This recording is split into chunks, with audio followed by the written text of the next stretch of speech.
السلام عليكم ورحمة الله وبركاته. أنا ألاس من حمص، من ريف حمص الشرقي. أنا بدي أحكي لكم قصتي. إحنا كنا عايشين بأمان وبخير والحمد لله رب العالمين، عايشين ببيوتنا، أولادنا بالمدارس، أولادنا بالشغل.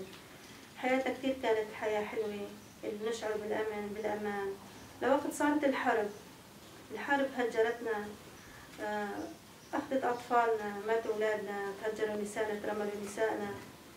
يعني الوطن غالي، اضطرينا إنه نترك هالوطن الغالي بسبب الحرب، بسبب الطيران، بسبب القصف، التهجير. بعدين نحن وقت اللي صار الحرب اضطرينا إنه نهاجر، نطلع من بلادنا. هاجرنا من بلد لبلد لبلد قرابة الشهر، والطيران يعني الأولاد متشردين بالبراري. ما نحسن إنه نوصف لكم شو الوضع اللي نحن كنا عايشين فيه. ما في مي، ما في أكل، ما في لبس، يعني الأولاد جوعانين عريانين.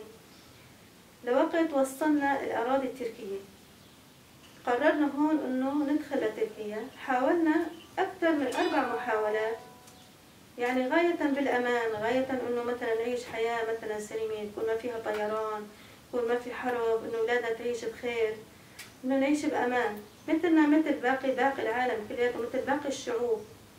طبعا تهجير من الوطن ما شيء كويس، الوطن غالي، ونتمنى إن شاء الله إنه هالأيام إنه تفرج، إنها تتغير هالأحوال لأحوال أحسن، والحمد لله رب العالمين. طبعا جينا لهون كلياتنا عانينا من كثير شغلات، يعني سواء بالآجار، بالمصروف. كانت حياة جديدة علينا، إنه المصروف، الحياة، ما في شغل. شوي شوي تأقلمنا مع الشيء اللي احنا عايشين فيه، والحمد لله رب العالمين. يعني الحمد لله تحسنت أمورنا، صرنا نشتغل، صرنا نتعرف على الجو اللي صرنا فيه جديد. هلا أولادنا الحمد لله تحطوا بالمدارس، تأمن لهم كل شيء، يعني تأمن العلاج، تأمن كل شيء متوفر الحمد لله رب العالمين. إنه ننعم بحياة تكون طيبة، خالية من الطيران، من القصف، من التهجر. يعني اللي كان سببها راحوا كثير ناس عزيزين غاليين علينا، راحت بيوتنا، تهجرت، والحمد لله رب العالمين على الصحة والعافية. الحمد لله تعرفنا هذا الشغل، صرنا نشتغل نساعد أولادنا، نساعد زوجاتنا بهالبيت، الحمد لله رب العالمين.